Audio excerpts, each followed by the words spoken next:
صحیح بخاری میں ایک حدیث موجود ہے، ابو موسیٰ اشعری کہتے ہیں کہ ہم ایک باغ میں بیٹھے ہوئے تھے، اتنے میں باغ کے دروازے پہ دستک ہوئی۔ نبی علیہ السلام نے فرمایا کہ جو کوئی بھی ہے نا دروازے پہ اسے جنت کی بشارت دے دو۔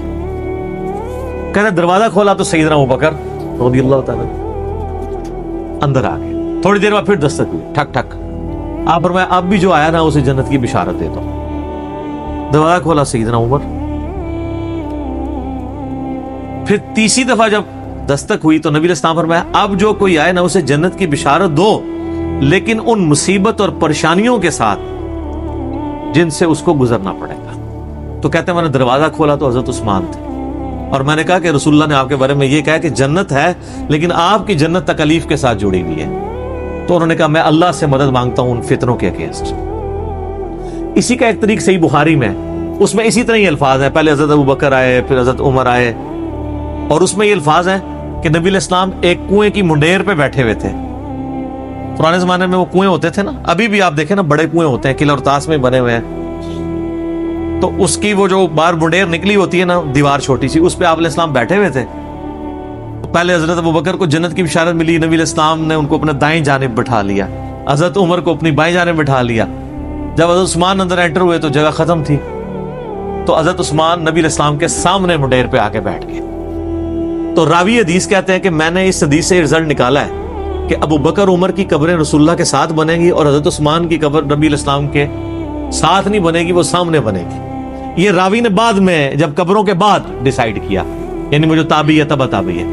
اور سر واللہ سیدنا عثمان کی قبر نبی علیہ السلام کی قبر مبارک کی سیدھ میں، بالکل سیدھ میں بقیع غرقد قبرستان کے اندر موجود ہے۔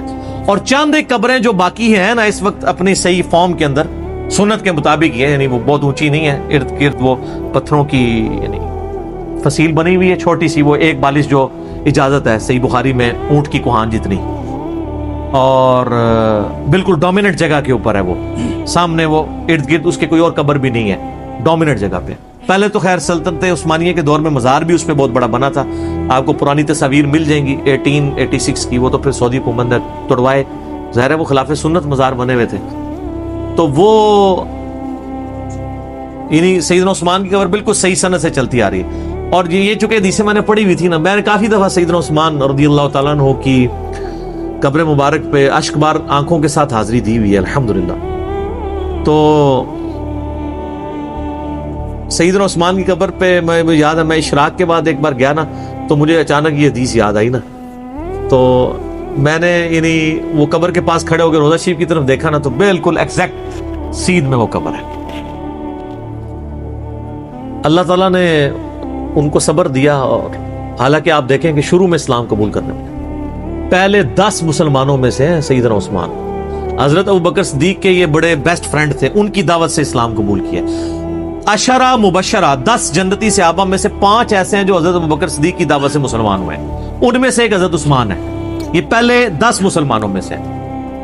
پھر آپ کے لیے فضیلت یہ کہ نبی علیہ السلام کی 2 بیٹیاں آپ کے عقد میں، ذوالنورین کا لقب اسی لیے ملا، 2 نوروں والا، نبی علیہ السلام کی آنکھوں کا نور۔ اس سے وہ دوسرے وہ نور والے مسئلے نکالنے شروع کر دیتے ہیں۔ یہ نور جو ہے نا وہ محاورتاً لفظ استعمال ہوا ہے، فزیکل نور نہیں ہے۔ ویسے تو ہم نبی علیہ السلام کو نور مانتے ہیں، نور ہدایت ہے، میرا اس پہ بھی کلپ ہے، اِنَّا أَرْسَلْنَاكَ شَاهِدًا وَمُبَشِّرًا وَنَذِيرًا وَدَاعِيًا إِلَى اللَّهِ بِإِذْنِهِ وَسِرَاجًا مُنِيرًا، تو مانتے ہیں چمکا دینے والا سورج۔